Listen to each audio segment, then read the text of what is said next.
Bagaimana perkauman dan kebencian antara agama berlaku? Kita manusia dilahirkan secara lumrah dan biologi dalam pelbagai bentuk rupa dan warna kulit, mengikut kaum atau etnik tertentu. Kita kemudiannya diasuh dengan kepercayaan, agama dan nilai yang pelbagai. Dalam proses asuhan tersebut, kita berinteraksi bersama manusia lain yang biasanya terdiri daripada lingkungan atau kelompok kecil kita sahaja. Kekurangan pengalaman dan pengetahuan menyebabkan kesukaran untuk memahami apa yang berada di luar lingkungan kecil kita. Kecuali jika kita keluar untuk berinteraksi dan memahami lingkungan kaum dan agama lain. Sementara itu, kita juga memproses naratif atau maklumat yang kita terima melalui perbualan, pergaulan, dan penerapan nilai seharian. Lebih kompleks, ia dipengaruhi oleh faktor-faktor seperti sejarah penjajahan, sistem politik, dan sosioekonomi yang bersifat perkauman. Selain itu, majoriti maklumat yang kita terima dan proses adalah daripada media massa dan media sosial yang mudah untuk diakses. Kita juga terdedah kepada maklumat yang luas, termasuklah yang berunsur negatif, palsu, dan bersifat kebencian. Kita bukan hanya menerima, malah terdedah untuk menyebarkan maklumat tersebut. Kebarangkalian tersebut lebih tinggi jika asuhan dan penerapan nilai kita sejak kecil sehinggalah ke dewasa akan mengiyakan lagi maklumat tersebut.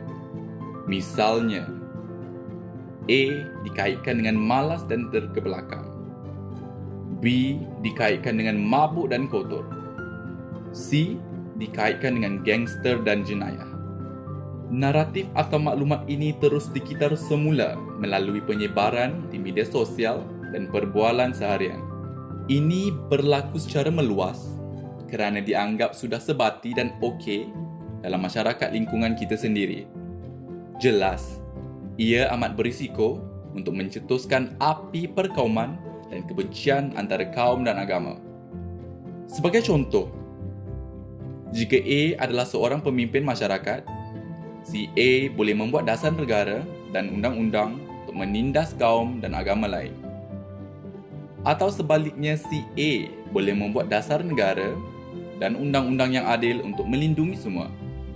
Jika B adalah seorang majikan pekerjaan, si B boleh memperkenalkan dasar pekerjaan yang menolak permohonan kerja dan menggaji rendah pekerja semata-mata berdasarkan identiti kaum dan agama.